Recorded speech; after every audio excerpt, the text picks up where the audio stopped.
Bagenzi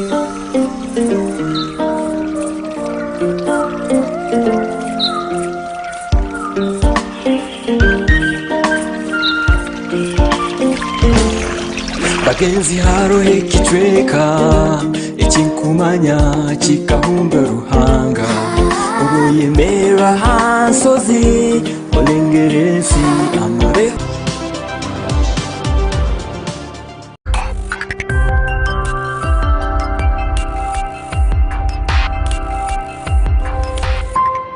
Fort TV ikara osemerirwe.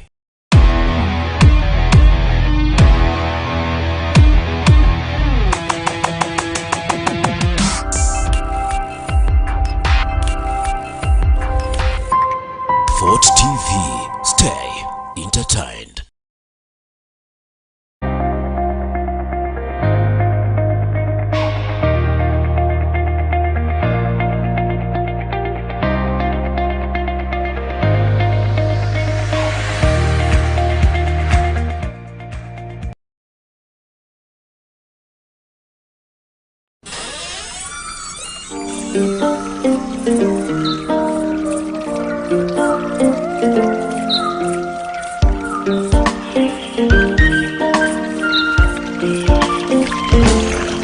Bagenzi haro hekitweka ekinkumanya kikahumba ruhanga ubuyemera hansozi olengeresi amare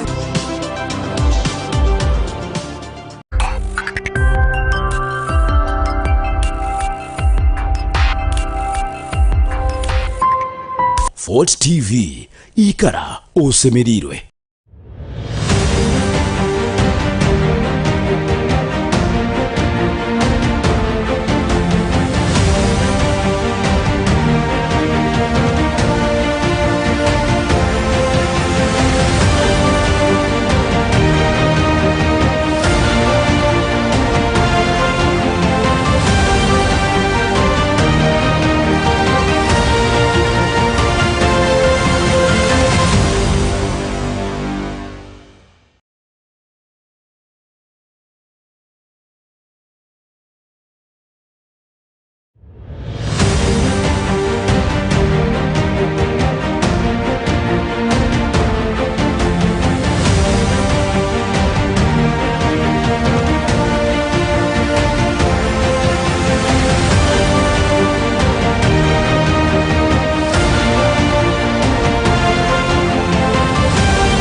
A very beautiful evening hona bere mkuturora omichweke bihange biri kwa ukana tugonzo kwa tabaru chayo haligyo ne mirimo musibe no mwichahe ngaruzanyo bitekerezo byanyu amagezi no bwongo okora mulingo kinkoko mwatero rutambo kuruga munyikare ya kiro kino kwika umunyikare yimkwe gombo kwa muhikamu hano omunsetu enu ya Fort Portal Tourism City Kaburode Toro Region nebchweke binya kujehingulirize ntukonza okubatangira no kubatabaru chayo mwebale yone mutahane mukora asabite nyakwaire kandi kiro cya kabiri buri kiro omusaza nze nyini biri ezo mkairizi mpaka omusaha ina program Ekimeeza omutekaniza butosa Daktari Gonza Semoni ya kiki mbando na abantu abembaganiza abankara kujya munabo nikosolo kwantera mtochi irundu kitangazo omunsonga eziri kwahokana ezi kugenda maiso omwihanga omunsetu entoro nensi yona okutwaliza ahamu ebimaliye birugenda maiso omwihanga nimcyakitegereza kurungi nathona omwihanga area Israeli no bichweka ebya United Arab Emirates oko Middle East na handi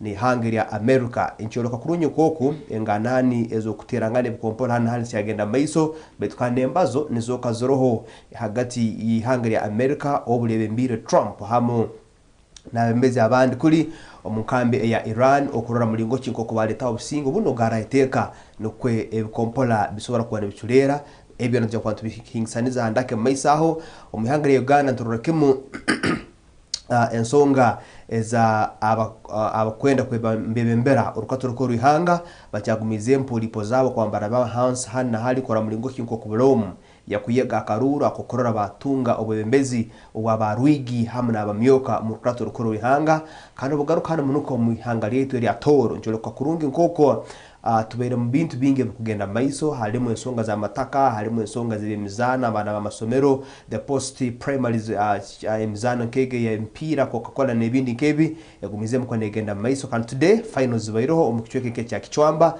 n'ensonga ezindi zigenda maiso but basically ntorora town yetu handi hake nyuma aho ebiragiro karabibwamu byatekesebwa mu nkora ba town clerk n'aba bakorana nabo okora mulingo kinko bivuga binu mbarara foot patrol n'ebindi byona Buganda na handi okora mulingo kinko gambe kibara kweta trade order ikaragira kishaka okora cyatekesebwa mu nkora na handi foot patrol kibayiro abandi gabire maziga abandi gubere muhimbo no kusemerwa ebyo hamwe n'ebindi ntugenda kwantu bingisanizaho omuribagiro wa hati omutekaniza Ekimeeza Muranganyira kake enyikara eri kindi muno ho buli muntu no hura aine ko kwatalabanizibwe mu mbomezibwe but nevertheless we are here to serve you and you are there nikambo kutorora ombichweke bange bilikuwa kana ningwanza kubasima oli Kampala oli Western region oli hanu Central oli nkaho oli aheru mu diaspora oli mbichweke bimbaganiza ntogonza kusima butosa kubaga hamneto han honka ha Fort TV. It is the only TV station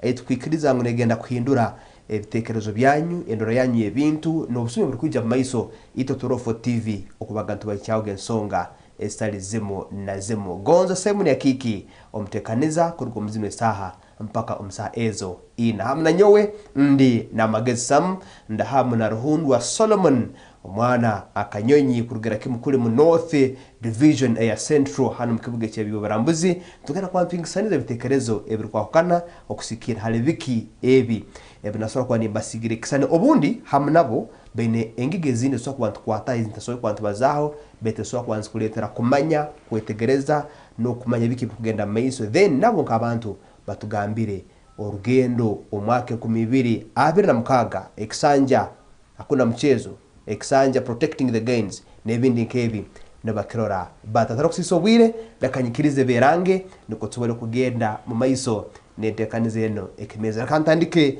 na Mr. Solomon Ruhundwa being the first time on the panel you are most welcome Maboki in the studios of Fort TV. Webale muno Dr. Gonza Simon Yakiki habukundaliza kuija Ekimeeza rundi kuleta ibitekerezo byange bikwatagana n'enkorakorana nimbasima inywe n'abakutorora amabara nuko bagabagambire mazima nugo Ruhundwa Solomon Yaboki akanyonyi kandi ninsima muno Fort TV ninywe abakorora Fort TV mutunda amatu tuhanure hamwe byona togamba tubimanyire bayitu tutekaho itafari mbike ebitomanyire. Very good. Otumana Boki webale kwija my comrade you are back ramsaba kutora ebintu nabugamba okay mwebale kumpomukisa kwa nayo mu Rugunda ni simuranga korango nchal mwemezi muno kandi that is one gumite two two ni sima korango keeping TV kana mtinde again I'm seeing improvement every time when I come and look at everything TVs the furniture it's really an improving TV temugaruka nyuma muthereza hope sure and nisima na kufona na ugihondera TV yano na program ya Ekimeeza na mnono nayo kutumanyira gamba twine ekso kwongeraho nkitafari yangali. Very true. Thank you so much for coming through Mr. Sam.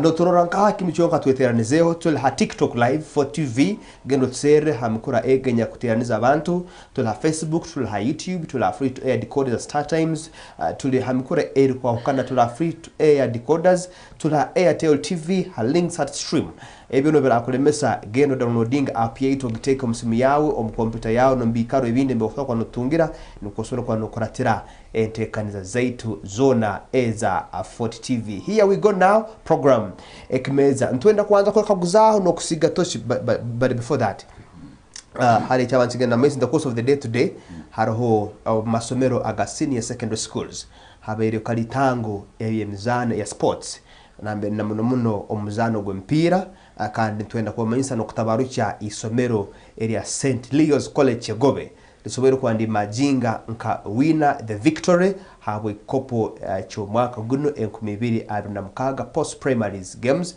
is a icyali kopa Coca-Cola nko kubyalibiri solo no bitegeza kurunga because an OB there ninzi kwambwire bwa Ryan tubagetaga Coca-Cola kopa yeah Coca-Cola akafa he was the main coach at St. Louis College. Okay. By that time tukatwara na national, we also national champions. Yeah, St. Louis College Chiagove. Okay. Ngoza muno kusima muno my OB, my school St. Louis College Chiagove. Omusereka tapapa korora tuasinga Fort Portal City sports tournament. Yes. Post primary secondary schools nsemeriwe muno kandi tugarukireyo ningizo no mukani cyasoma many years back wasanga mpira the Giants Kiyagobe Mpanga Nyakasura back now back to old days bagamba omuseleka takoraki tapapa kandi cyo takozereki tapapire no tuzaine twazana kienda cyahwao mpaka penalty akapira takoraki twakasinga ya ni sima muno abazani ni sima muno coach betukira muno ni sima muno na administration baitu ningoza kutwara mugisa guno omuntu tayasima betu ningoza tusime ba old boys tekere mu ikintu kya man muno korora Kiagobe the lion now is roaring again. Still roaring. Ni sima muno ningoza kutwara mugisa guno abakutorora nsime muno agwa chairperson Old Boys Association Dr. Imex turiatunga akozero mumo gwa manu muno na ba all OBs ni sima muno Tej Patel na watekere big contribution tutaha mu struggle tutaha front line baitu ebjuma bya struggle ebjuma bya revival biona sazino tukoraki ntoberora dogo kurora Kiagobe ne singo mpira ngaba OBs nimanya basemerirwe muno abokuba that has been our dream kurora Kiagobe ne garuka it's back to its glory. Okay. Yeah. Thank you so very much. That is Ruhundo Solomon and OB St. Leo's College. Sam, have you taken time to follow up the Enemzano? Of course, Van Singire. You are Ovumpanga. Hey, okay.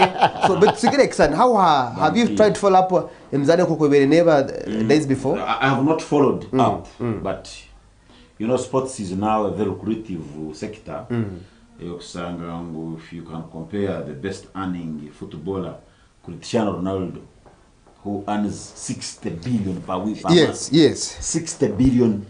Cristiano Ronaldo na bagana a billion in kaga. Mumzalo gompia. Yes, Blumwez billion in kaga. Kandi football to sit in his tongue. Na bazeti sokta geek. Nambara sokta zitunga zona combined. Ngu football must be supported, and our times tukala isomero. Yes. Yoni jikobwira kwa coach wetu amwataga Master Bunduka Derek. Times of the Bunduka. And that guy is still living. He's very strong and kicking. Bunduka Derek was our coach, was our trainer mpira kusamba wile taito. Nagiana muno mu bintu bindi baitu Mpanga and Chiagobe were great rivals. Yes. When it came to football. Yes. Mpanga Chiagobe koso gwetu waraga musingi. Nginga twakuteka kwa police kutulinda. Na kirokinu kwa kibai. Mpanga uzagenda kuzana it is bona. Ati Nyakasura of course and I was also very great because there were three schools. St. Louis, Nyakasura and Mpanga. And I'm very happy to finding Mpanga is now coming up. Some queries her headmaster by to when I went into depth analysis and sang he's a performing man. Headmaster Mpanga, Mr. Drake. Yes, Drake. Is performing. That's why he pulled a lot of attention. That's true. Akabe naleta policies za bantu batakumanya. Nabo ba stack mu agent. Ba stack abandi no sanga abere mbatoko unagiza kwa analysis bali mkutawuza headmaster Mpanga. They were not even obvious. Wana bakasoma rubona, wana bakasoma nanka. So I am very happy to hear that Mpanga today he can have final. Tunuko na St. Louis. How it used to be. And I'm very impressed. Kwa aba St. Louis wa Sara Yansawa batera mbwina mu penalties not zibere penalties zibere no more game penalty guhwerire mbwina guhwerire mbwina guhwerire mbwina wewe sana mugwaseno na okay betu kusaina mugwaseno na Man City guhwerire mbwina egono guhwerire mbwina so in other words omuzano gweja to the climax now hata bana bazagaruka mu serious studies baconcentrating bakole nebintu so that has been just a clue halibike bene gena maiso omwihanga na muno omukibuga cyete cha football ko emizano egi abaire and on the good side at least they have both parties the OBs Mpanga and the OB St. Louis College Gobe bona and hamnabo studios omureba so congratulations to St. Louis College Gobe, the staff, the team and all the management mwebale muno upon reaching this excellence part in their sports area of football omwaka 2022 now briefly niyetaga obonda being the Sam's been a while alternately and Solomon I think it is his first time to be here on Ekimeeza niyetaga briefly mutsigire kisanya abantu banze betegereze who is Solo hakuba these days there is something going on social Sam warabe no kitegereza can Solo will testify to this I was thinking when expecting akuba nomu habanta babulkiro hakwatari mwebembeza as of now Mr. Geoffrey Godfrey Baguma al North Division yoko naruhundwa Solomon bene wewe batanje kuleta social media saazuno abantu batekerezo maybe something is wrong in the North Division so Solo bahanzo twalo kake muno tukamara koma ijoro kaija mresi tibija kurungi tigimambe byahwerekererire but eventually twatunga the new elected leaders in North Division and even as of now mtujja kubarahiza mkwezi kwa katana betu turamwine wewe mbyake mutekero iwe nore mugenzi wa wondi ayekura ngo something may be wrong in the North Division.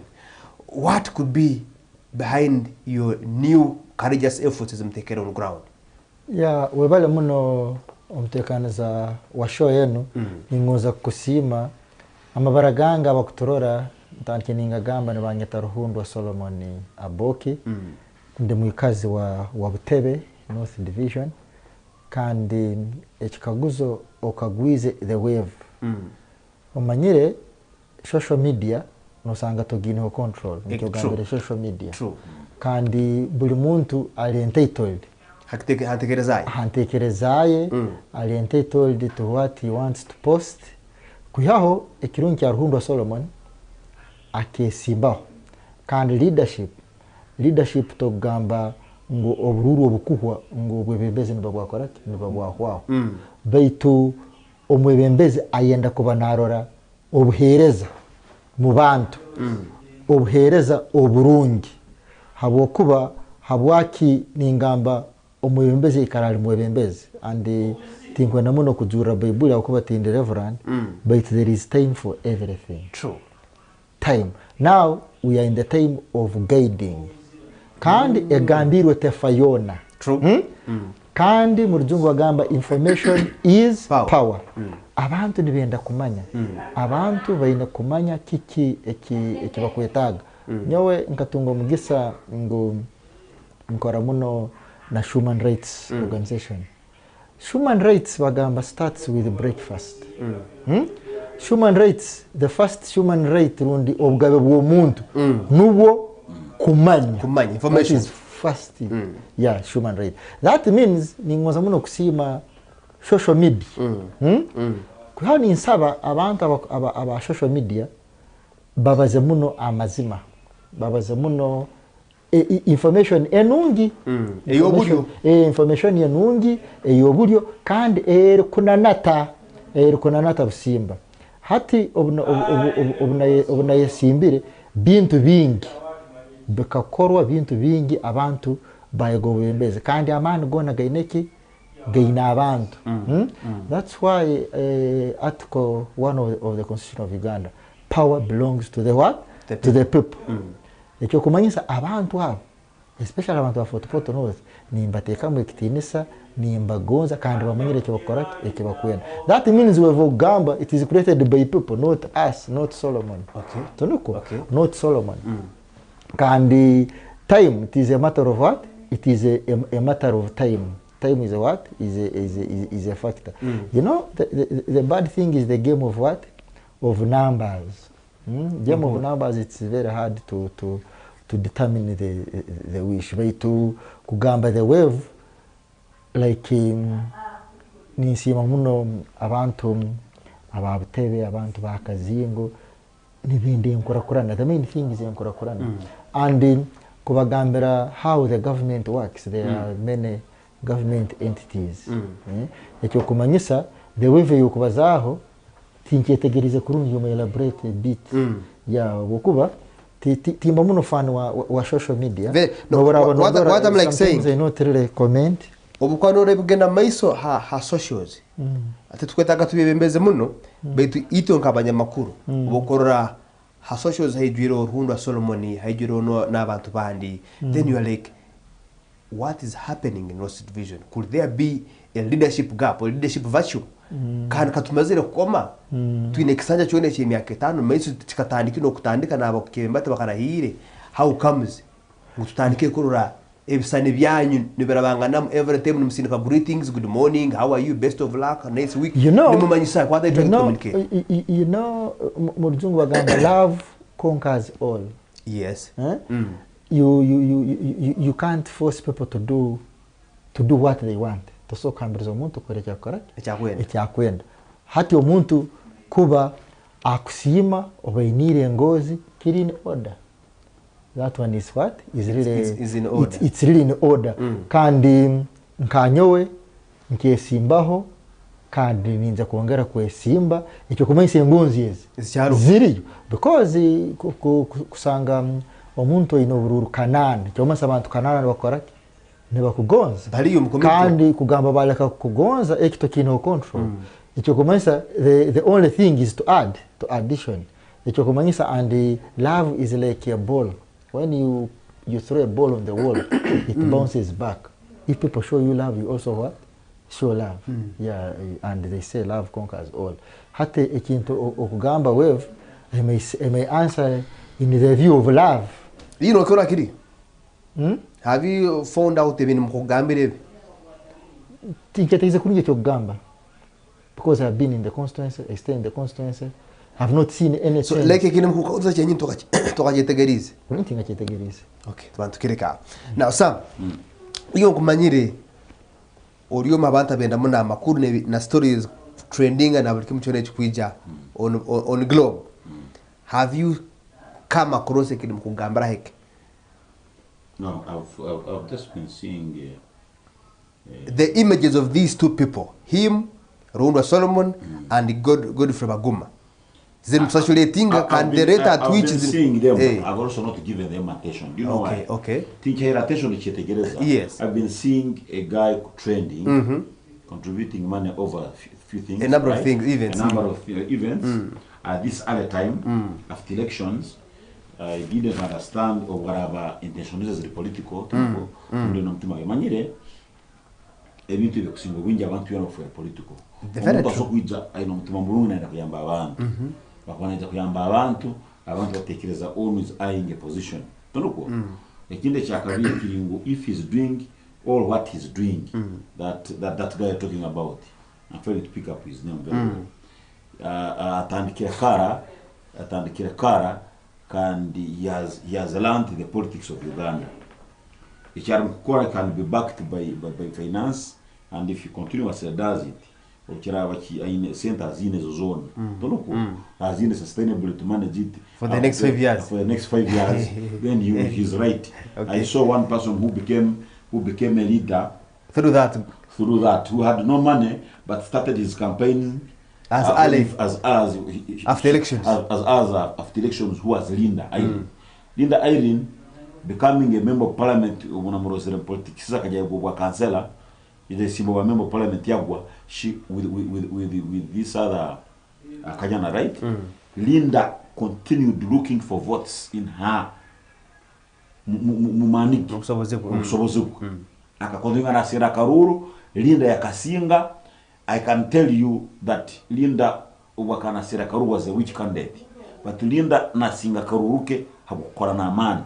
She was a hard-working person. Decided to look for the votes for 5 years. kutasana abantu abayija emyezi ebiri bodi clearing akata kusera karu. When you don't have money, like Uganda's politics is money, you know. Sente. Tell me love, I was hearing Ruhunda hana ngambara mwengonzi musente Ruhundwa, you were one of the loved candidate on Huraga who was trending.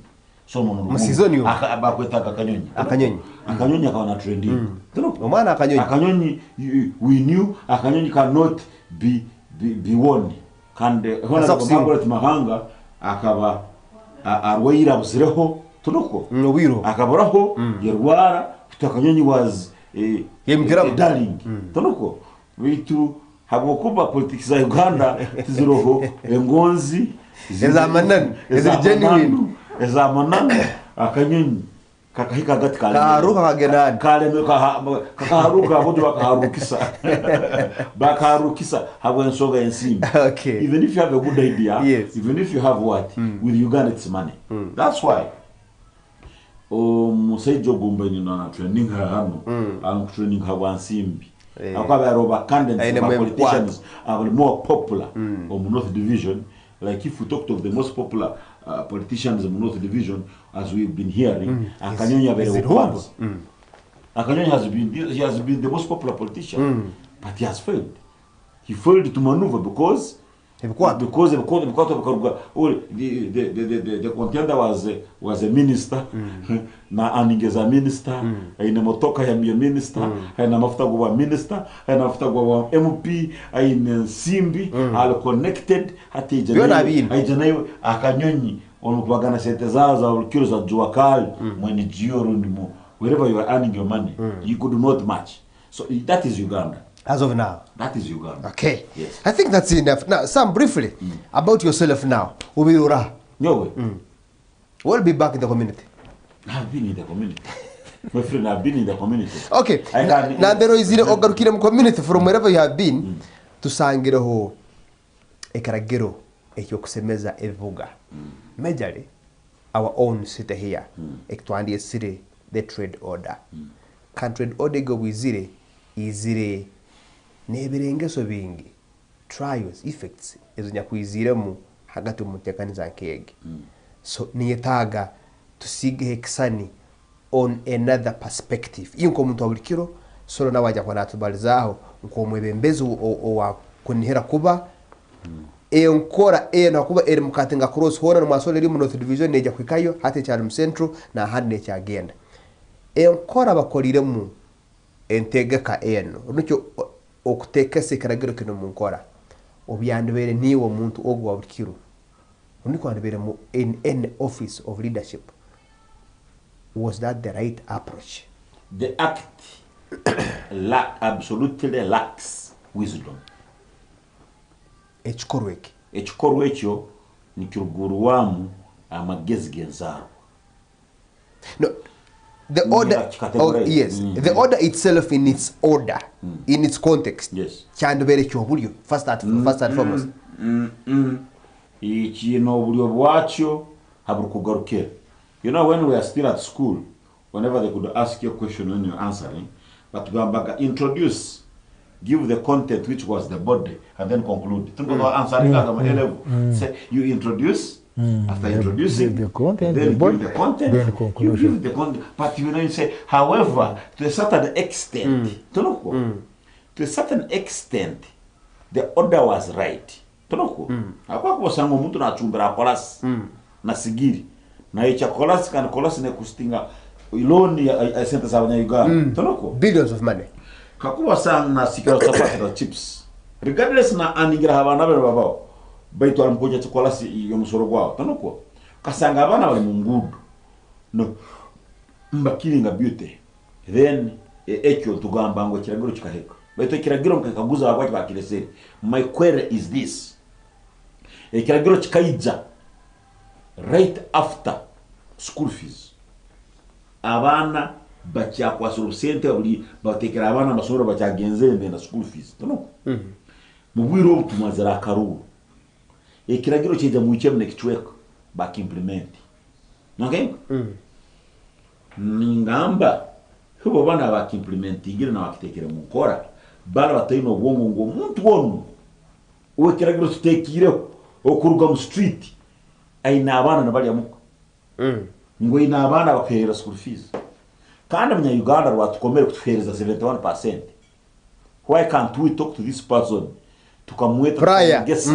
tukamwegesa tukamara kumwegesa tukamuhe myezi ebiri esatu tugambe aboda kuchumbira mu street tukumanye mu anigiraho obora wa competence aho yebalaye bazo gmademo gasuli gemazemo gisasuli truko obora wa kira kaloni ke mtwara satu bana badele manene bana boja abanyarwanda abagaba loan mutahuni nibagaba kubagabara loan by the way obora wa ohire ya kaloni ke mtwara satu mazamo sasuli ekinde cyakabi when you are sitting in government urumkwelenda abantu abantu bali mu bunkenke bacyana school fees noje goteka bakacunda basi nazifu babajuba kujumire azifu abantu bali bakora mu street bakajuma government.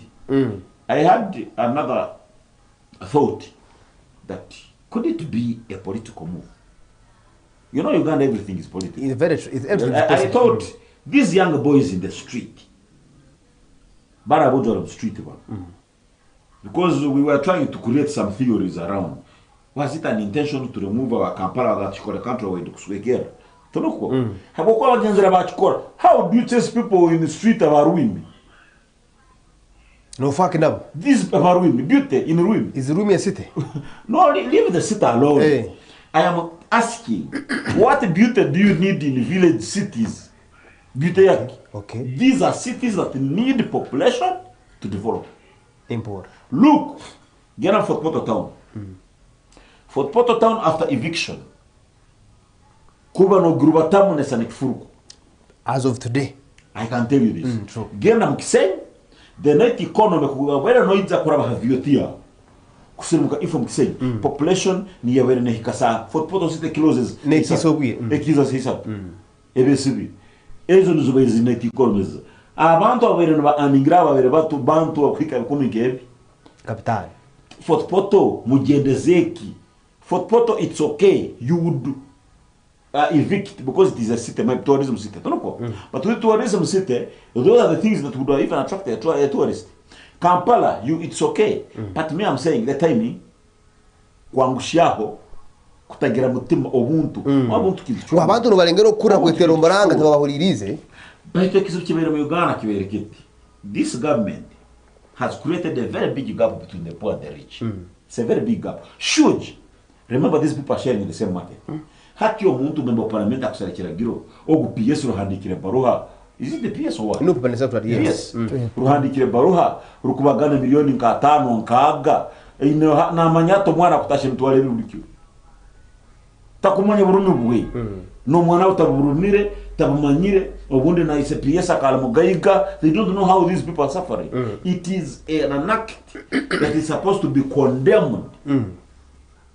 Omuntu nebaikana na munyige nyindo numunyige nyindo abera musaye buja kujwa because it is a very bad act maybe that was done against the citizens kandi abantu bachulera even if they don't vote you, because sometimes I have discovered you don't need to vote for any government in Africa to go in power.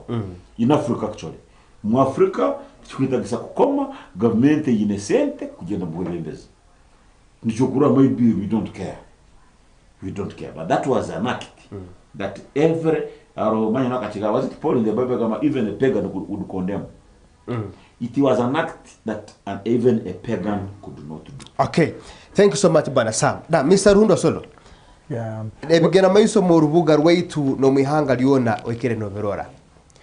And given that you are senior citizen arkwikara mu rubuga and namuno mbikare bya North Division kandi binu byone beragiro ebya trade orders nibya rubata mparampora every day that is unfolding nibyambuka nibija no murubuga nibija kukai wanyu North Division.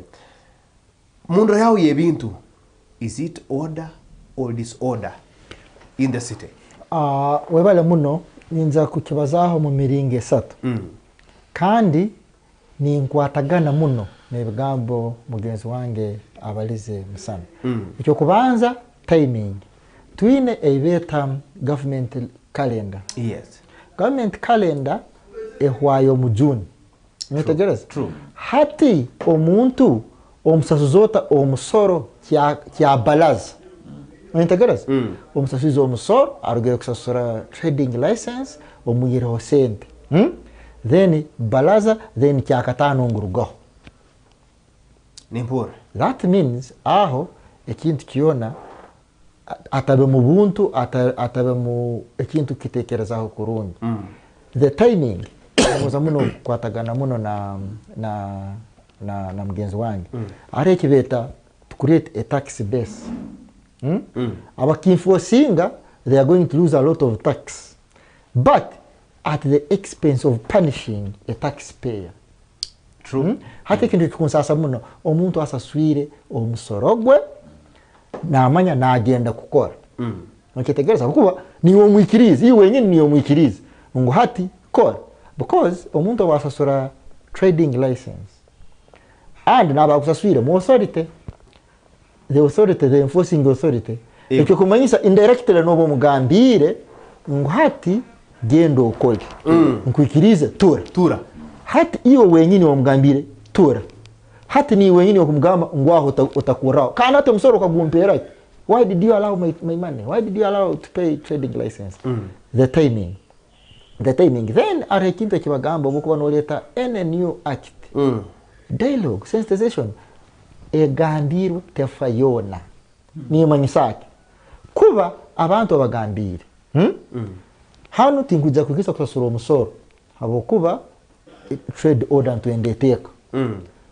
tinkugisa kwata musoro gwawe then you are not supposed arho kusaba tenders hati ninyakaguza omuntu oyaswire tenda kusorozaga omusoro gwa night economy manyara abantu abona baya omusoro yes true bon hati go have your tiaho mukisenye hati did you refund that money to the one who took the tender because obviously now nakora projection because we in business wakusaba tender it is purely business and the definition kusabora business kimisaki buli muntu wena obukuteka rukumi nenda atise he rukumi ne 5 so that utagenda nkaha muloss by to tinkumanya abwaki what was the urgency because it was not habako ko bagambire ngo buhinga omuntu nakaba bokuye mbazo busayi bakagamba ngo gate yeje mu gikisibire ngo twinekora byahe mubazi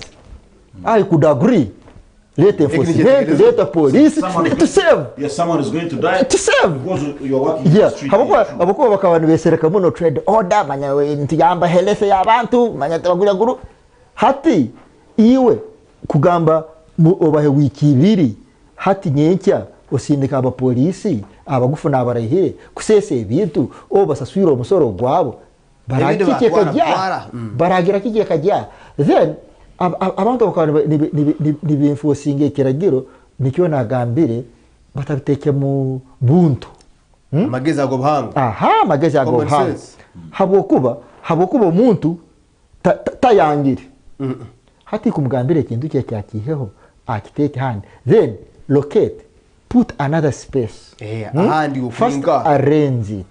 first arrange it reallocation order then so that nuko abantu tumanye ngo biro biti tubankorake tubantufuruka ntugenda hano that would be very okay baitu arahabantu obabesere enforcement officer to enforce they are eager to enforce na hata crisis ya enforcing nabitaga be nuro nebenda boleke kwa amani mainge mono yes that means was bad the implementation kukitwara maiso hiyo order terimbi baitu ogitwairota mu maiso ogitekerota mu nkora omuntu oine kumaha obwire bakieta grace period nikyo kangambe omuntu no bakwa loan banks in financial sector tebasobora kugamba bakwa loan ngo mu biro bisatu rundi wiki ibiri nikyo wibiro bakwereremo wiro bakwa obwire and it goes gradual either time ya 6 months ya years kana basasura license rundi basasura omusoro osanga bagambira osasura omwaka but they give kandi ndora basazi byone babikora manya grace period manya amnesty manya wiki hati byo hibyebi handi kabatahano babikora hati kine cya trade order nicyo cyabero ukabango mu yotaki if you can give a tax holiday to an Indian why can't you also look at these wasasuire Ugandans even imagine they didn't pay kuba evicting a conquer the act of evicting them kuba ya miezi ebiri bali mbajja kufa mu office gabo mbasanga bakabiri nicyo ngamba ekintu icyo kiragiro bayset kiriki baitu banza orole all sides first ninza kubaza nke ngigitano obanze orole infrastructure development ni manyisaki iwe warabogambire olesere order okozere alternative no murtoro bagamba umwana bo muyaho omusho muhaki umuyaho mpindo mu musho rundo mkwasha akati hati yo omubinga ha street omwiro omusorogo omutweirenka kandi omutweiroku uwe otekanizeyo otekanizeyo uko no bazaho ebya health ekintu cyokubanza then omwegeseze ekikurumo ekintandikira nacho tinkirugaho omwiro omusoro but if I can also supplement it's okay if government has money tunuko kugura member of parliament motoka ya bilioni 315 ine sente zo gura member of parliament yangoyi hati ono mwirusaho speed bana nakubo mu street kuba government yagamba atwina agency abantu banu turoli can we look for them $1 million for settlement each aba for poto sit member parliament omwenko bamusalo wakabale district senteze kuzireto kaza aba street one no bari settling.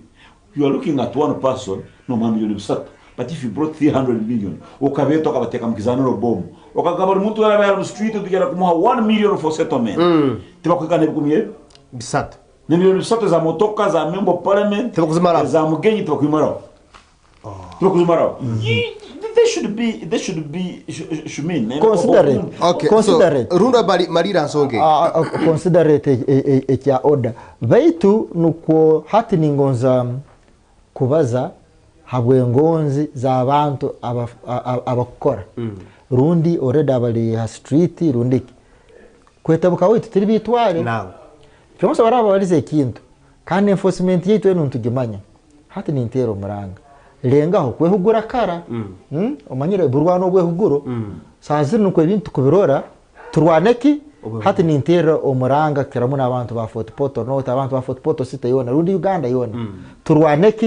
turwane ubwehuguro habokuba tubalize tugambere baitu nuko kintu kizire turwaneki turwanirwe huguru tino kugondeza omuntu wena aturukize enyanyazi haziteira amudaragu bakaija bakaisasa eki nikinsa koraki nikinsasa muno nkanyo Solomon nicyo ngambera turwane obwehuguru then na sensitization omuntu wena oraba nogenda ku enforcinga le obusungu manya baba bwihera mugambira omuntu is not a criminal mugambira ategure ebintu habako batikumanyisa nko batabitegura omuntu nayiza kufa there is no crisis nabatinyanya taro crisis hat no tiki no sesera tugure mbazi ngo kujanja abantu bindi tiki crisis yera ekintu kusaba abantu tuleke and my police officers don't create crisis heta kozereki hetali don't create crisis hetali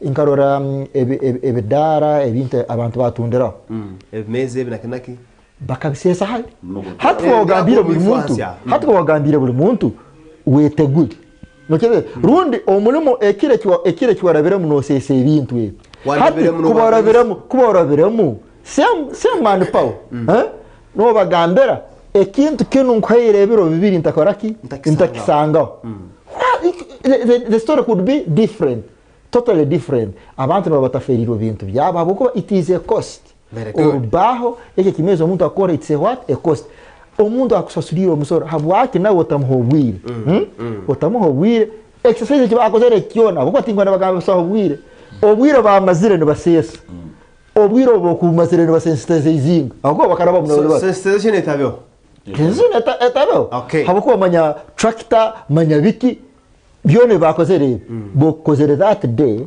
ne bakoraki they will be sensitizing instead of kusisa kintu kibi muno habakuba tuine kutunga respect. That is what they call human dignity. Tuine kurora respectinga omuntu kumuteka mu kitinisa habakuba ntumanya aro school fees, aro medical, abantu amazima. A lot of the bills are ongoing. The cost of living is high. Hakuwa tokuja gamba ngunyo wa kutundera ha street, ngunyo nyine supermarket yende rundi nyine duka yende. Eduka iyo almofista town kilaka yo kujam nikyo oli wa kutunda enyanyaze wa kusika chips har good. Naona agenda mduke kuba na atemba board iye yo kutemba town kilaka noni akoraki ni akutemba ba enforcers inyo ezmukoyesa nikyo kimu the same cause ekyo kumensa mumuto kuboteka mu buntu ngo muntu nawe alinkanyowe the cost yona nikoraki ni sana hata aho no chukora sensitization amuntu no wanza no mwegesa dialogue then no moleka hata yorabo talhano ikingo sasa umwana w'umpindo umhakati bisatu nakati batakabaye ya eke nikosobora gamba kandi nimanya hona ni bicyajaya abukubitize the whole of Uganda no Urambale, Kampala. It may ona benagama many theories. It may be also a security measure. But never abantu bagambire. Abako abantu ba Uganda generally barungi muno. Kuha sometimes obu enforcinga kubi niyo okuba making about. Yeah. Thank you so much Honorable Ruhundwa Solomon Aboki Akanyana. Nintekereza emuliro akanyonyi. Oh sorry. Bigambe but it's okay. So ntutekereza muliro mtukoratera kurungi kandi nje nenyo kubahikira ntunga messages zanyu ne bigana maiso kusikira ha discussion yetu eyo rebajo ruwa hati ndona kukaguza aband order or aband disorder ikaragiro kinu echa trade order obukizire okutekebwa omunkora naba enforcer bache bona balesire mu eteka runiki balesire bamazireho eteka hagati omurubuga ebi nebindi nja kwatwingisaniza ebitekerezo na being our first hour nintekereza ahantu twabanza kugarukira nakatugendo kake mu commercial break niko turagaruka nja kwantakolingaho ensonga ezindi nyingi muno okerakimu oko musaha ina ezakairiska hati Ekimeeza, don't you go away.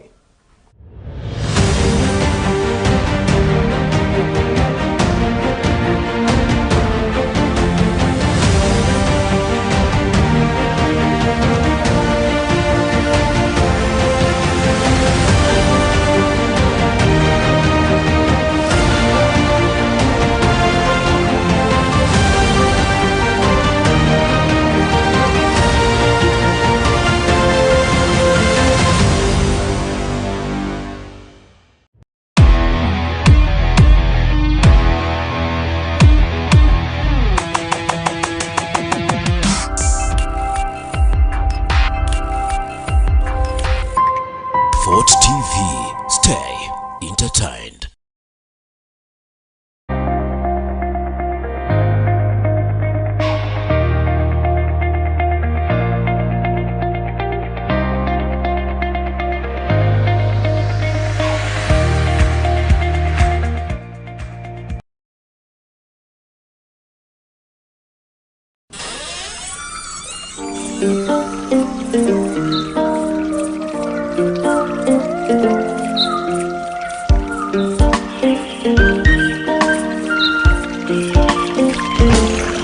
Bagenzi haro ekitweka ekinkumanya kikahumba ruhanga ubuyemera hansozi olengeresi amare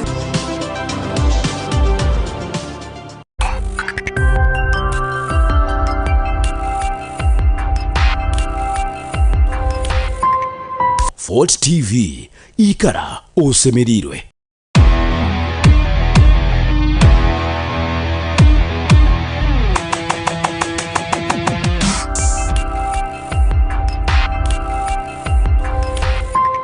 Fort TV. Stay entertained.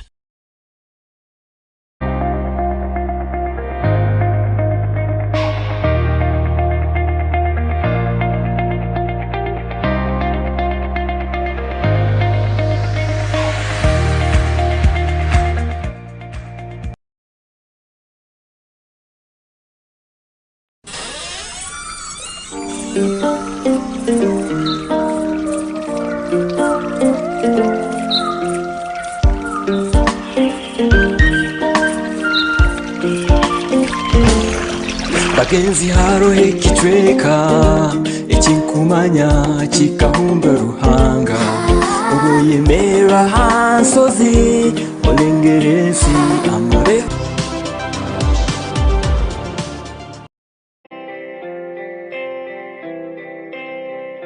Ntwara toro mwamkaka Fort TV, stay entertained. Ntwara toro mwamkaka Fort TV, stay entertained. Ntwara toro mwamkaka Fort TV, stay entertained.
Very good. Welcome back from that brief commercial break. Tiali program Ekimeeza mpaka msaa ezo ina ezakairizi buli kiro kya kabiri na kiro kya mukaga tuba hano omu studio za 4TV okubantuhingisaniza ebitekerezo n'okusiga okutera tochi omusonga ezembaganiza ezikuba nizigenda mu maiso omunsi yaitu enu Uganda na muno mishaka bitu bine bya toro hamna abikazi bayo abamo abanyakwine obwongo n'amagezo okuhingisaniza ebitekerezo okusikira hali ebiki ebigenda mu maiso ncharo gonza Simon Akiki nchala hamu na Sam Magezi hamu na Ruhundwa Musana Sam hamu na I've seen that mistake hamu na Ruhundwa Solomon na Kanyenyi Aboki from North Division toro han fixaniza tekirizo biti abantu bakumanyire nevertheless no wonder Sam Magezi Sam Magezi there is this Sam Magezi the big man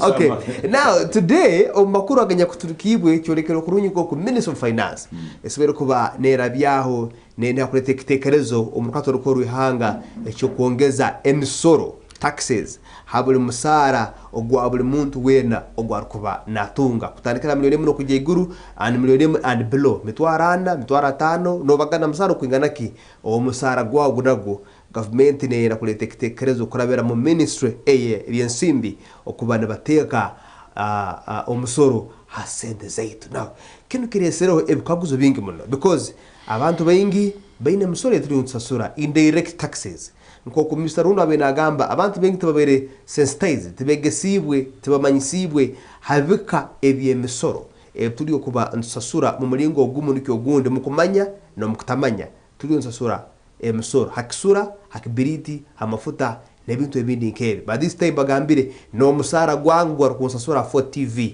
nago government netaga egutungeho copy then abantu bamukwekaguza which is which pay as you earn income tax, business tax, road tax, buli kimu cyona mu mulingo gwacu. So now ntwenda kwekaguza ekirungi na oma abasajja bijya kusoma nebyensimbi the economist hagati mu studios omnyoro Ruhundwa Solomon banzo twale okake mu kitekereze kitsikagumibwe betu kiteso ekuna kuleto mu katorokoro ruhanga kakuba kizokangu cyara bibwao omuntu wabulikiro omukomi omusasuzu go musorono bulemeziki obatekanize kubajja kuba natanga tangana webale muno mtekanza program ekintu tax rundi omusoro definition rundi tax kiri mu rugambo kiri mu Latini non quid pro quo betunka tingo chance nkasomaho na Latin for 3 years mu seminary non quid pro quo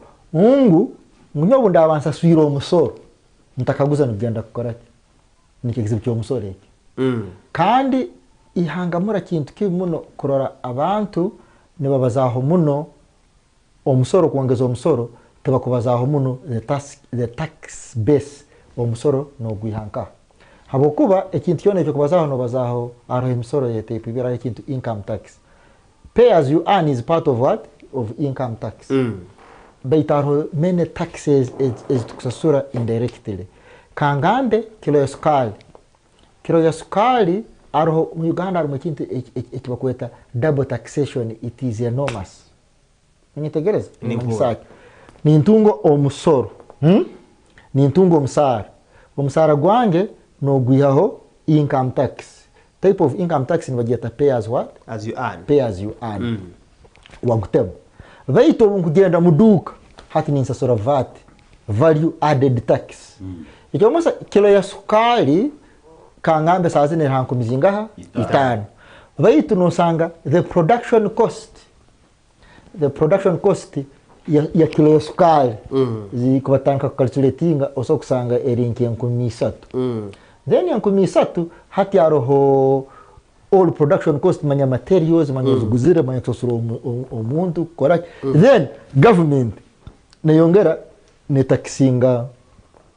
taxinga the factory ya correct eyekole ibintu nabakoramu abakutunga omusara nabo ne bataxinga iwe owakugura hata kila koroli yakora amagoba yatunga profit none wateka omusoro hati omusoro inclusive nosanga when you are buying sugar of 5,000 iyo sasira omusoro ngo gwa 10 turahama oba kukozereke bakwihero na musoro instead sahazino hiyo Uganda yokubere netekereza muno bwomezi bwayo to increase the tax base ni manyisaki abantu okozera amakorenga. They could be discussing a lot. Very true. About how many factories is tukozere government obwa no increasing the tax base makorenga haga tukozere nuko abantu bakagenda bakoraki bakakora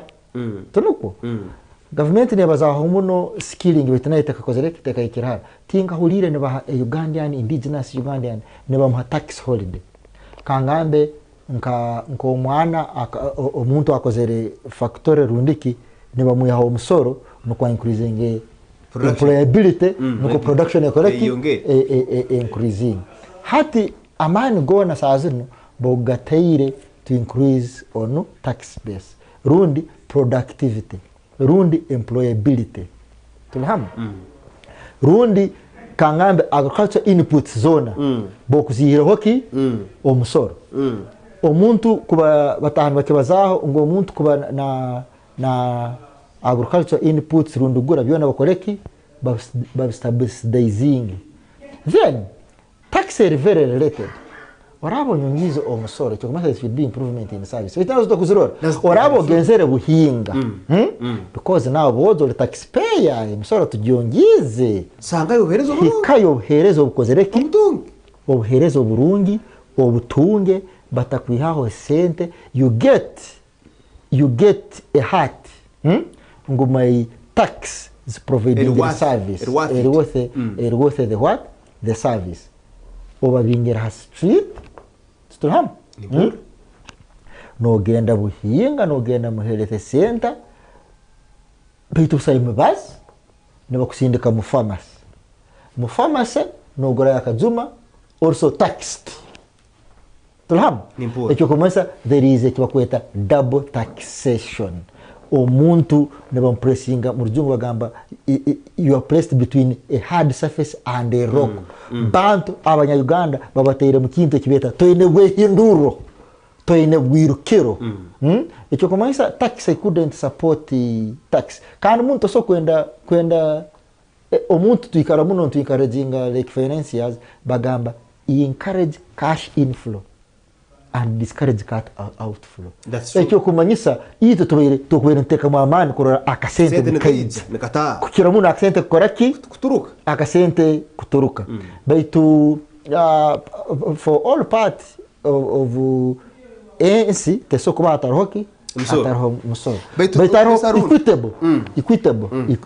equitable distribution aroho obwinganiza aroho feel for the citizen habokuba tosobora kukama ente utagira byokuri utagihera byokuri but mu Uganda the opposite may be true nibenda kukama ente batahire mais batahire kisura batahire binyasi nibenda bakikore bazikame nibenda bagikabe mundu yawe yebintu inkiwa anya kusomera ebyensimbe nakinake norakimu akasumi kabaire nuko kanu really like nkubuli mugambire musubmission izo kubanza abantu bakaruga mu elections ensimbi nyingi 00 nezidwibudwa especially mu nkambi ya the ruling party ya government of Uganda, that is NRM, and now it is the same system within its ministry, the Ministry of Finance nibenda kutekerezeki.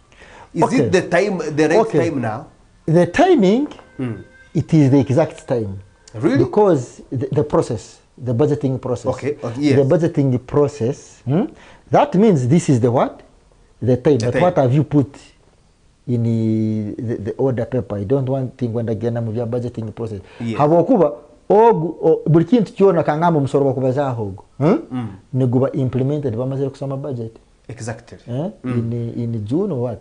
The financial year. The financial year. That means sazun tuliki will process. That means it should But be that is debated now. It should be debated. Everything the law is passing himself akaire nuko kana. Benyo ni ngamba. Iyo kukarakara kimu kuhanuraho kuongeza umusoro. Mu bintu byona. Habaki mutakarakara kimu. Kuombeka factories. Habaki mutakarakara kimu kurora the service. Za semeza The yongera. service provisions are correct? Za yongera.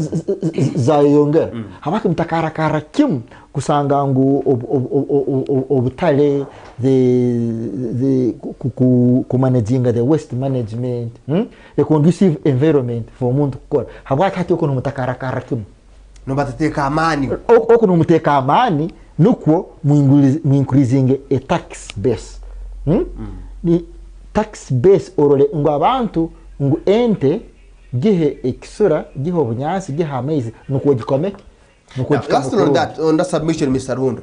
Suppose you were one of the leaders elect. Abanyakurumuka turiko ruhanga abugenda kwayo empanuro yabo towards that bill kakuba itekereze ko kiraba kiresirwe umuka turiko ruhanga wandikisa gikiri kirabemo. Kira already all my submission. Nzoleka. It is in black and white thing correct? Thing kusagika. Kandi nimpana option. Habokuba the threshold. Threshold no sanga mu Uganda busawo the wage bill. But that the threshold of to be someone to be taxed. If you are earning any amount more than 230, waraba ngunotunga sente eziri hansi abrinesatu and above. You will be taxed, and taxed in 3 categories. That means they call it income tax. Pay as you earn is type of what? Income tax. Ekyo kumanyisa buli muntu wena no sanga naba taxed. Naba taxed omulingo. Baitu fine. Ihanga liona kubaho they should be musoro what. But are you providing service? Habaki no genda omuntu no mtaxinga baitu taine ene service ya kutunga nagenda mwirwaro nasanga umbazi busai Habaki nkaguzeki it is likely to come through munyencho barakitebolinga chikaikaye murokato rukuru ihanga nikisoko marira kiteke sibo munkora kusikira abakorasi baitu bana abatusindikireyo niyesonga nkagulize if you were one of them. I couldn't support that habukuba you have feel for the people.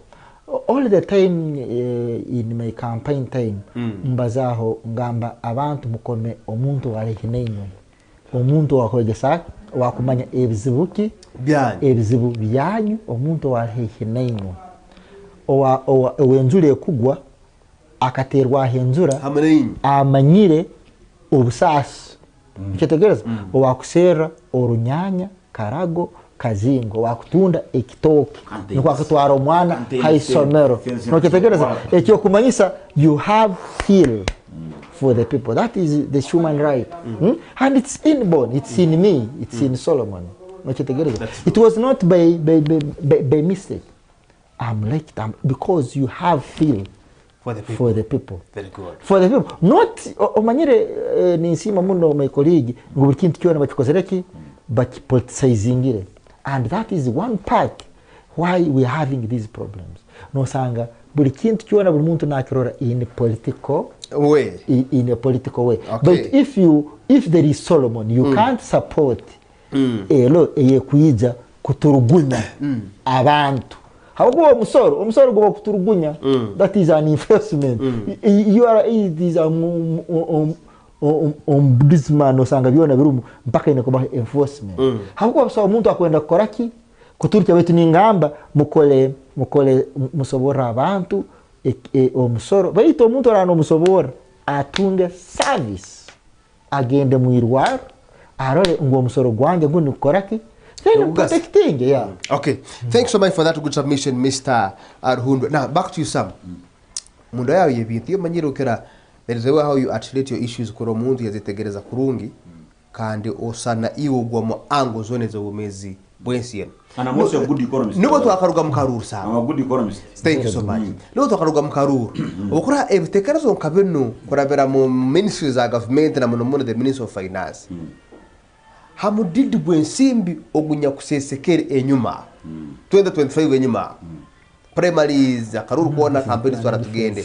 And here comes now ekitekerezo ekyo kuongera no musara. Hakasente kaka kandi kubagana for TV, hakandi kubagana mdara gwanje kwa chapati mbere nkoro wa usugalo ebintu ebindi nkebe. Really?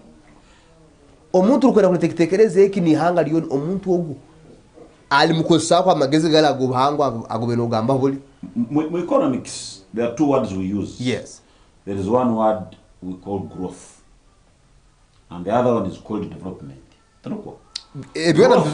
Growth is the quantitative increase of maybe service and goods, right? True. But when we talk of development literally means both the quality and the quantity. Yeah, both the qualitative and quantitative increase. I love that. Yes. Are you getting it? Yes. Now, when we are talking of taxation, we're looking at the qualitative. We are looking at the quality context, the quality of the tax, of the tax, yes, and the quantity of the tax you're trying to increase. Look, you talked of many words like the tax base. Yes. So look, yes. There is also what we call price. There is also what we call tax holidays, where the money is what is used. Tax holidays, tax exemption, price subsidization. Because that's exemption. Imenya kuitago kibazeo handa kanu control muntuki. Now, ninyenda kwaza.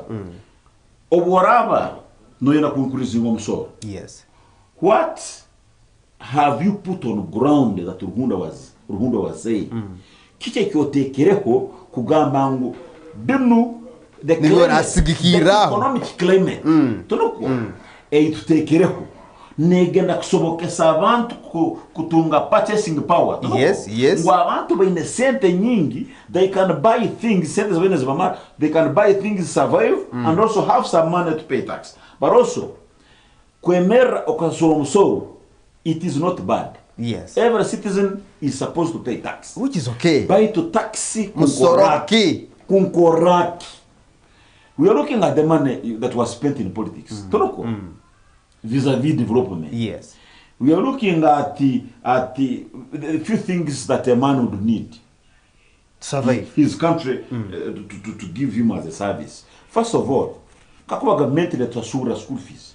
If you know there is UPE, government ikirize omwana na agenda kutandika kulira busa haisomero lunch.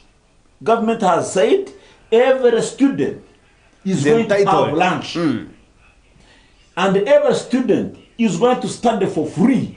Like the word free in its context. Free in its meaning, full meaning. Every person is going to get free health service and insurance. Muntu nasobora kurwara cancer, nasobora kurwara oburwaire bwa mani, diabetes n'ebindi ekutwara nke chienda kusiba sazuni kusara no itagisa milioni 10. echo kumaza kwachukua tubo mwana wabe nasika chapati ekienda chikesiru Unafu. ngu government ine police ya health insurance ya abantu bayo ngu buli muntu wena Kakuba kwatwaho. nyoka kuba government yegamba buli munya Uganda wena ntuyenda solo musoro go mtwaro Gum. how many are we turi bantu milioni 5 milioni 5 times umtwaro gumu buli mwaka go musoro times milioni 5 bakagamba ezo sente nzigenda kubaga insurance health insurance ya buli muntu umuntu kozisobora kujanjaba. I saw a video of a young man yesterday posted by your own producer here. Yeah. Urukwetaga kumuteka Pacemaker very good na kumuteka battery mutima agende bakamuteke munayitaka milioni 10 na 150M. If the gentleman goes to public to ask about extorting mu musoko gamba abojo munyambe. Can you imagine our brother suffering to that extent? Ngumunyambe ni milioni 15 kuongera kwa mayor. But there is a government which is collecting tax to put it in a member of parliament zika milioni 35 neyonda kutuiha mu musoro gundi kugwiha umwana kubagana mitore ya 3 na hereza mu hotel no hura egende guhereza member of parliament abagana milioni 9 buri mwezi. Urukora ke member parliament. No hura nyoni yoni kugambe kutuliza mu Uganda. This is what is paining Ugandans. And I don't know if it is impunity. You get why do you increase the tax where there is no health service? Ngo mwana kuba kwa tu mutimo munao is condemned to death. How do you collect tax? Ngo mwana na asoma buhinga primary school. Teba muhereze nkumisa tulitamu. None tegereza. Ngo mwana na asoma mpanga. Omwana nasiba tembere imiti aramukunu kuserera amapera agaruke mu class and there is a government. Kakoba nonsaba musoro. If you tell me the government of Uganda this time around in Kisanza bagesera protecting the gains. Protecting the gains. Government of Uganda has said we are now giving full school fees and lunch to our students. We are going to give a health insurance to every Ugandan. In that context, we have increased to give home soul. Okay, Uganda kahura bongire home soul habwo kupa mbagenda kwerera abana akahunga nebihimba mu isomero togusazo. That is understanding. So much. Can't you pay a tax? Kakubanga umunywano wecho kwetaga a heart surgery. Mbagosira bati barali. Niwe Brian. Nkako kuba bagamba ngo abojo mwongezeho sente mu musoro. Dora Brian na abona. Na yende milioni 15. Ntuzi no kubura munya Uganda bana kutunga uburo complicated like that so kutunga ka insurance na agenda bamujanja. Na konyero. The tax would be relevant. What is the relevance of adding a tax to increase on RCC's salary? To increase or maybe mpulira na propaganda ya banyachiaro ku some village councillors who decided to split, who went on agreement ngukabaro district in Kotomono bajongero member of parliament. Can you imagine? As if look, this Mugenyi is living in Mugusu.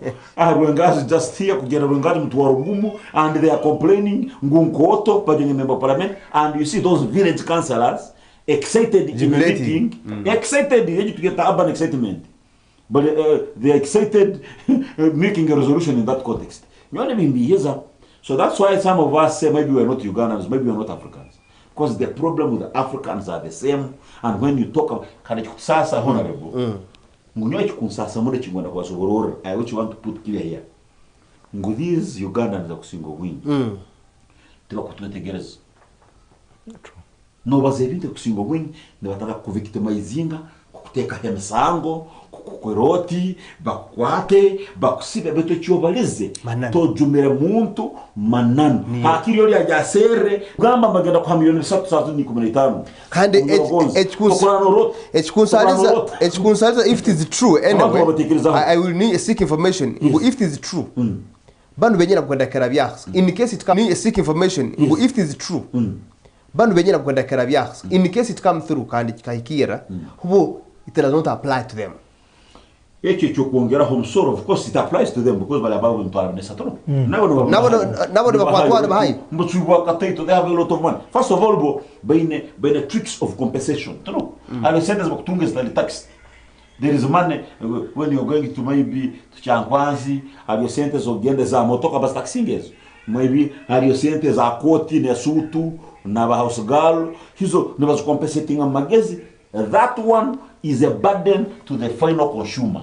Now let me if actually we talk about those taxes, producer, if Rwanda can put it economically well, with my simple economics, when a tax is levied onto a commodity, the producer extends the burden. Extension of the final consumer. And the final consumer is the poor person. The final consumer is me. Suffers the burden more than the producer. Because the producer extends it.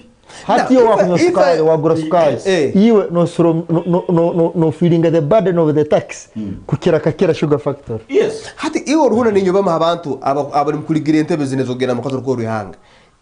If I may go off the discussion slightly, do we see relevance in the Uganda's parliament as of today, even the years before?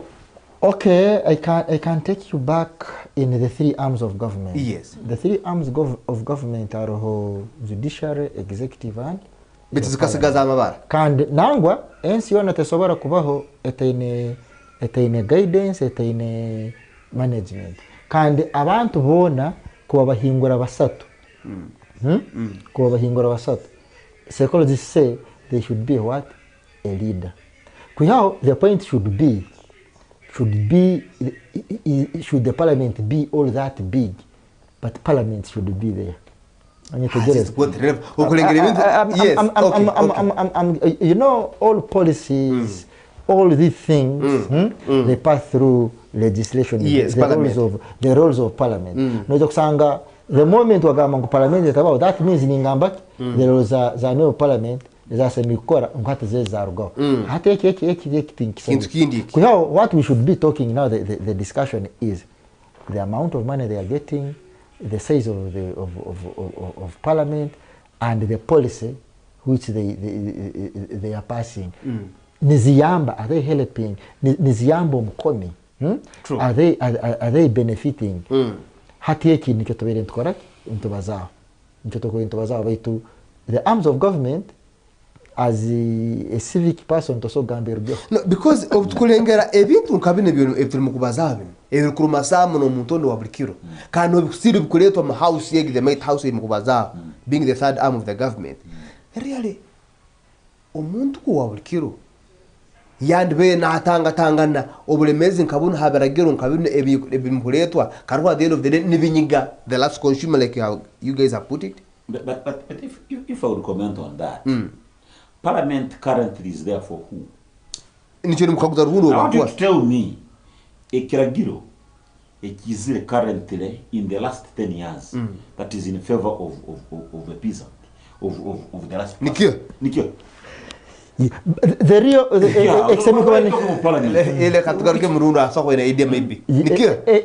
Ekiragiro ekirungi bayinegaruka hansi. Bayinegaruka hansi to pass any law, they first consult abantu abagenda kuba affected by the what? By that law. Then they get their views. That's why there will be a smooth debate. Ungunyowe my constituents nibagambe kintu kirikiti. Machetegereza nibagambe kintu kirikiti, that will be a real good debate. That's why you should come back before you pass any law. You come the people who have given you what? The mandate. That's why there is even constituency development for you to come back. Now, that's why there is a dialogue, there is a barazas.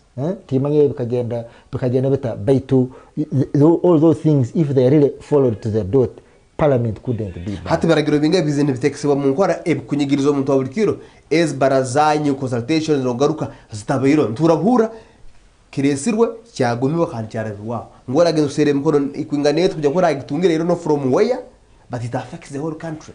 Yeah, it's really in a serious dilemma.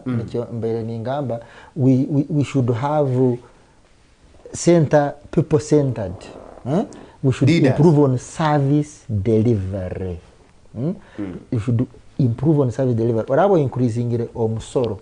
Gambiro omuntu hati omusoro gutembe. Yes. Hati nobuhereza buhinga bweyongera obuhereza kandi nekintu kindi you know service kwa nimba za service like education that is a service health is a service but that they have economized kimere gambo ndakozesa they have economized the education they have economized everything. I am coming in on this. Let me supplement on that. I wish to hear ngomusoro gwongeziweho when there are more judges. Let me tell you, the case loading is something I have discovered. Someone is not something I've made research on. Aruha abantu abanyegerirwe babatwara boma babatwara in a court babanaga mu prison bamazire myaka 8 batakagendaga mu court habo kuba nibakugambira ngo abajaji tibaroho government tina sente zo employing more judges and magistrates. And my problem is, why would you really add more 3 RCCs in one office? Why would you create more small districts to create the KOZ, RCCs, DPs, DPCs, or shows what? MPs, blah, blah. Wouldn't you reduce on the districts and sub-counties and increase service delivery? Service in courts. You know, I am looking at, you see, government gets the most educated people.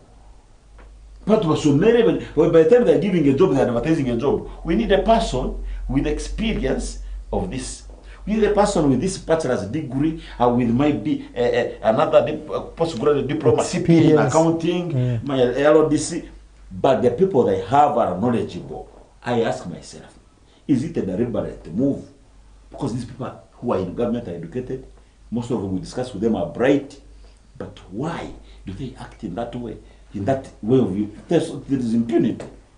Nichukusasa ngugambiri kakubo genda mu nkomo nohura okarora abana abamazire mu nkomo emyaka 8 batakatunga gabwinganiza oli akamenyegera ngo antire uyo mnyegerire ngo amutire yamutwara hakote ngo akutire ngwe bamunaga mu nkomo yamara emyaka 8 atakagakoraga kwetonganiza abo kwa jaji kumutangaza taro. Imagine. It's not there. How? Why? Government has no money. But government is employing more, is creating more districts, services close to the people. In that name. Don't you see it is hemorrhagic?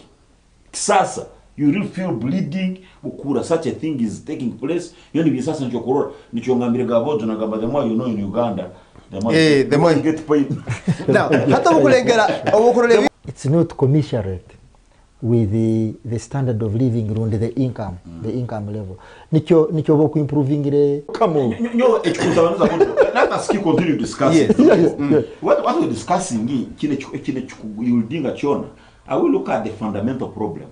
My problem is what we call in economic sector the paralysis analysis. The paralysis analysis.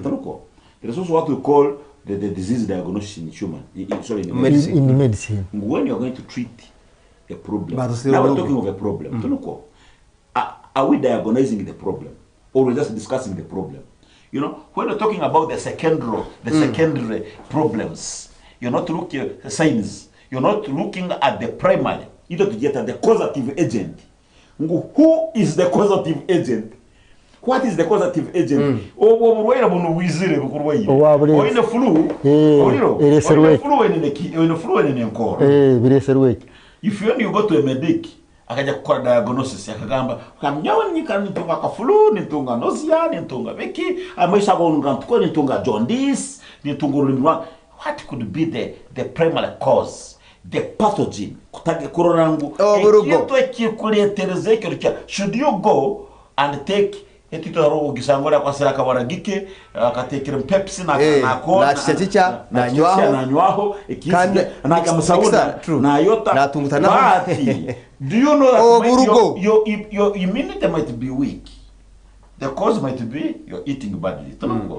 The cause might be you have an underlying disease. The underlying disease kwenda kukenga. What is the problem? If we have to talk about all these things, is it a way of us coming on TV every time here?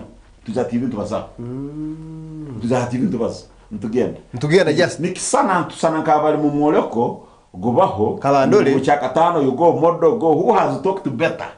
No habaliza mono kusinga mtahu. They don't habaliza kusinga mtahu. Which show of Ekimeeza was better? Which show of those other problems? But at the end of the day, I've seen people talk about Juaha, nka following abojabo. Ba abudukatuntu, ba no batmao, ba semujunganda, on Capital Gang and in so many seconds. Ba seneko I sit down at Capital Gang, and there was also another show on Radio 1 was called the Hot Seat at 6. The Mangusha Pagan Kamaras hosting all those guys who have been talking about Uganda's problems have backed off. Abdukatutum, that is why if we don't look at the fundamental problem, the positive agent. That's what I'm meaning. We must sit, look at. I was better under government by card. There should be talks. Call President Museveni, call these guys in opposition, call some of us in our hand, but we tell them to bagambire realities of life. But if you keep quiet, ninyenda kugambira ukacholera obwara mara kucholera. At the end of the day, bagambira ngo kinu kirikiti no cholera kinu kirikiti bagam kirikiti no cholera ngo bayizira farisayo mutalinito bayizira bana mutalinito oh I am telling you, we must look at the cause. I love that biblical. And at the end of the day, yes, nubo tukuja batutuye kantubazi tuja kubazi ko ruhondo itakuja ni economics alemale yon alisis. No, obutule ntubaliza muntu kwenyene. Are we speaking amara hagane gaheka have those rightful people abaina kutekesa okwegomba kwa bantu kuno munkora?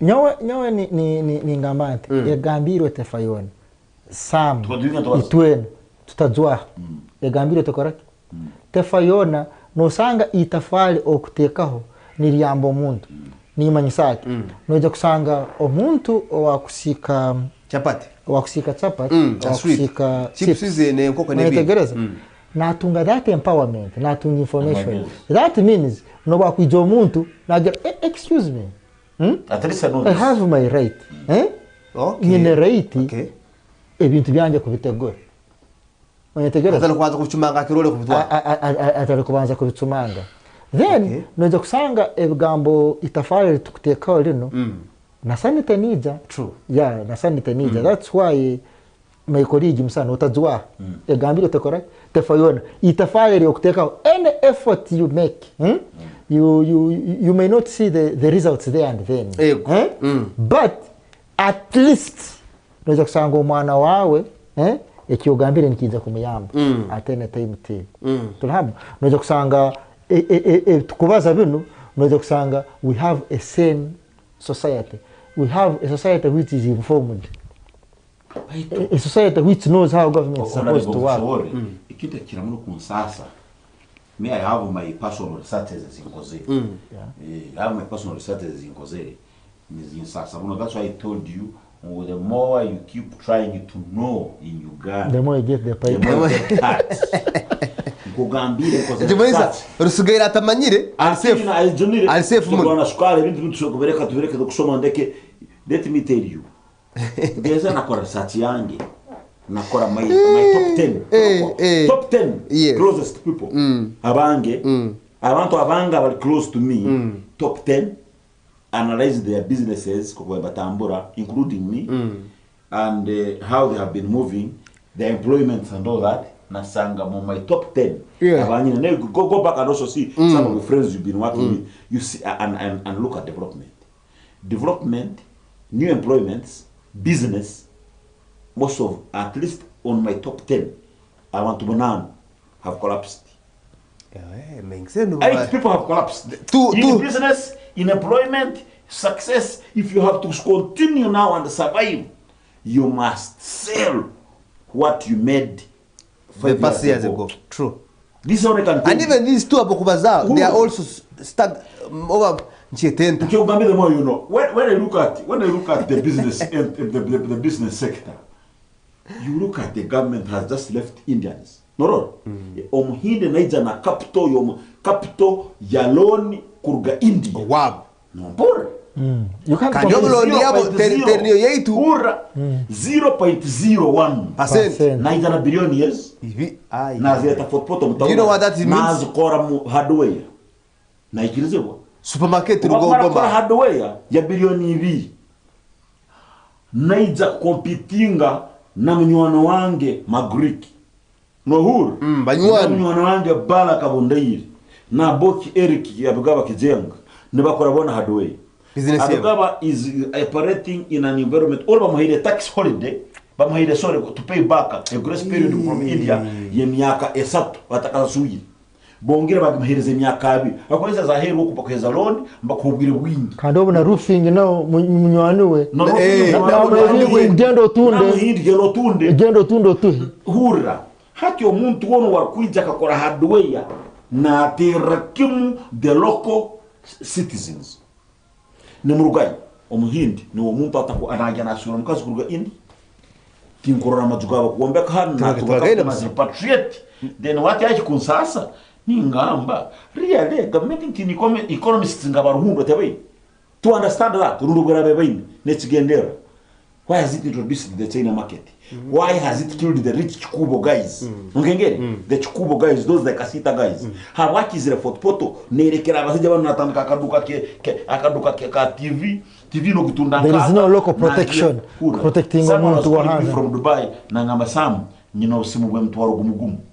Let us organize in Uganda. I start sending you usimu bwe mtwaro gumugumu. All gets usimu from the factory. Direct hana competing na you na steady.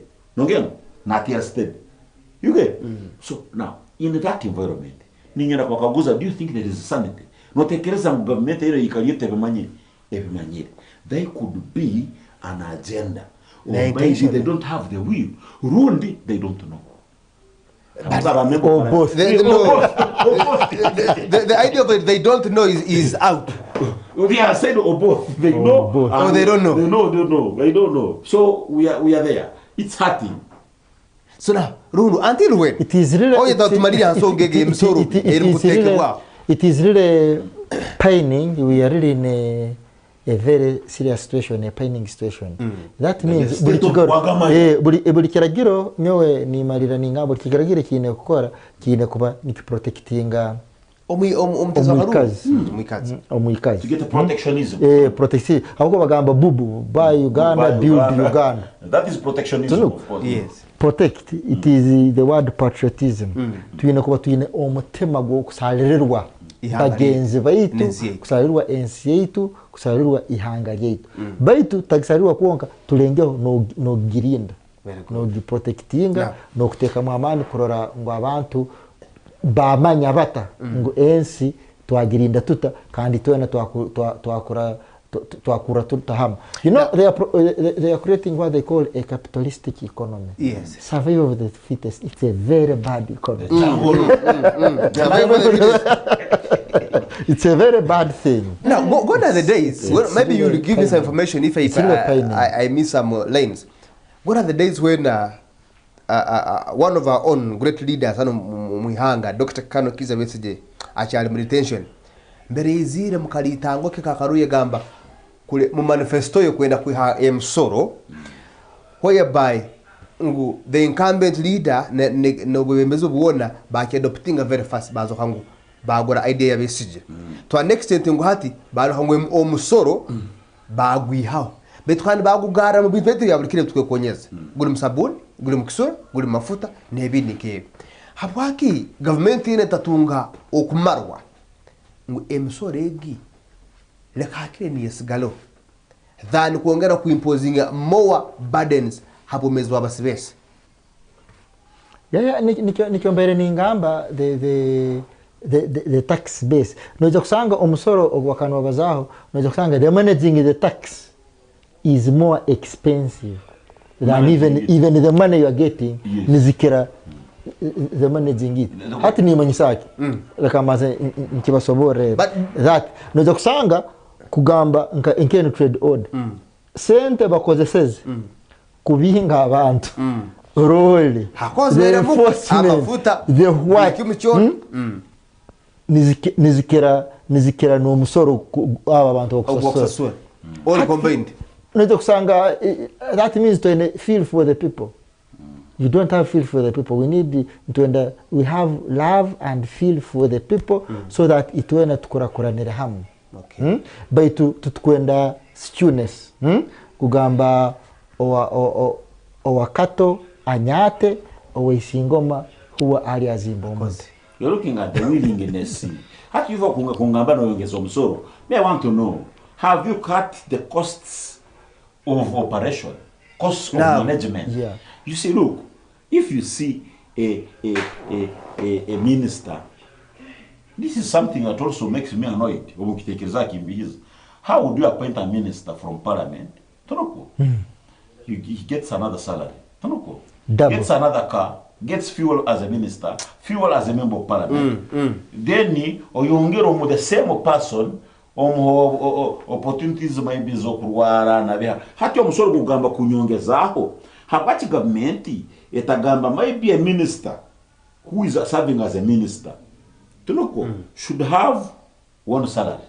Should have car from maybe parliament doesn't get a car from maybe no sanga. And the parliament, the state we are in is the state of the days of Queen Maria Antoinette.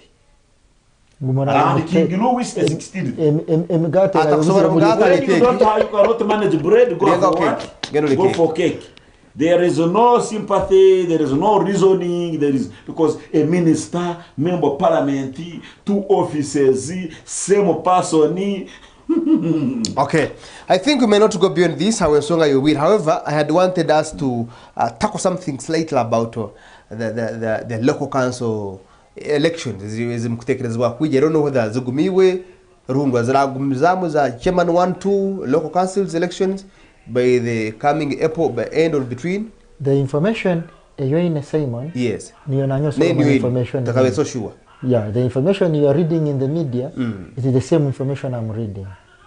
That means Nikyongambera they need to be sanitary. And they are saying send the seat to zero. During our wiki about 56 something billions conducting election days so which is which we are still there is a problem. The most important person in the country leadership hierarchy is the chairman LC1 and the president. So much. President and chairman LC1. There are 2 people. You start with the chairman LC1 then the top and end with the president. Chairman LC1 ihanga liona muntu mukuru muno kuikazaho government kumwembezi. Ako kugamba chairman LC1 musente zuziri ni nyanga. Kukwata ukatwara abantu hakitahuruzo bakakwata kisasezi buku bakatamuraho akahandika ibara bakakwenda koma bakanaga box bakagasoma icyo gamba sente tiro is a preempting strategy that twine sente tubagara mugongo because NRM needs that. But is it true this government has no money? I am telling you it has. Nyoko gambire bari mukuteta strategy yo kugamba ngo hatsende kuzitaro bitagamba ebindi bana bereme musimbengana mugo because they must make sure kan kusobora kino kwemera sazo Uganda has a population of about 70 to 80% youth tono kwemera kwa kino kagamba cha no huru mutera akaru buli cyaro cyone aba youth na singante zero mumarekatia mukomero siwana bosaya na emwe siwana koraho no. Government has to be prepared to take care of Kugu.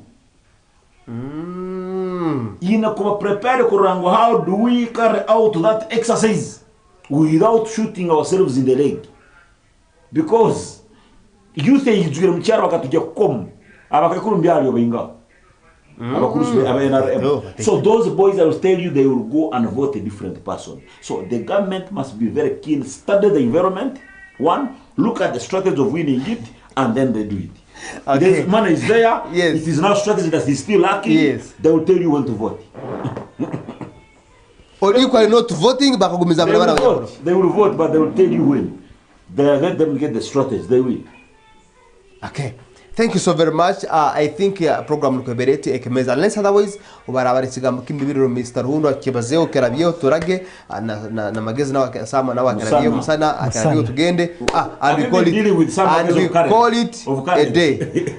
Ningoza muno kusima entekani zenu nisima muno Fort TV. Yes. No kundaliza, I'm really humbled. Nisima Simon anterira akasimo but nisima muno na ba viewers. Yes. Nimbasima muno baitu ninsaba obusinge ninsaba enkorakorana kandi nimbasima muno nywena egambiro takoraki tafayona nicyo nkomalira nabo nakyo nasigara ndoruhundwa Solomon Aboke. Yes. Okay, Nanye, I'm very happy. I was seeing the news, the story that was running Ekimeeza kura. Yesekeseza kura Trump aliyo na gamba. Ngo America is seated with Iran now, and Iran is about the Strait of Hormuz, and Iran is also saying we have not sat with him na tuangire propaganda. Now the sitting is very full. I'm looking at it. It's the news I've been following actually. What has been entertaining me is the Iran-America-Israel war. That's true. And it has forced me to go back and read the Bible and know the originality of the Iranian Israelists, right from Abraham, Sarah, Haggai, Ismail, and Isaac. The Genesis of that whole war. These are two brothers fighting. But who is fooling who? No. When you see Iran and Trump, this is a war that is godly. It is a whole Those guys, whoever dies, it's a whole one. Yes, it's a whole war. Sambraga. And Nisivania of Water TV. Yes. Okay, thank you so very much. My panelists mwebale kuzoka kandi mwahaye ebitekerezo byanyu birungleka. I will go with one word from Aboke Ruhundo agambire tutajua kubaza kwegesa because you never know. Bine bitwagamba hali omuntu mbabiri obera akonyera ha street yo kumihango kwa heru oku ngonikesa ko bahikirwa omuntu odwena naja kubatunge light of information kuruga ha program kede Ekimeeza nakatonge tangatangane omukiro kya mukaga ningoza kubasima inywena bekene mtukoratera mufisi za kerekanyu TV zanyu data zanyu okora mahondage entekani za kazini zona owaraba otobeiro oja kusanga entekani zene nje kusigara YouTube, Facebook na TikTok accounts oja kujayu osole kuba notondera mpora production team abankuzira mnabo mwebale those on the camera na abandi nywena. Thank you so very much until Saturday nakatanga program Ekimeeza omrundi ogunda. Other than that one, we wish you the best of this night.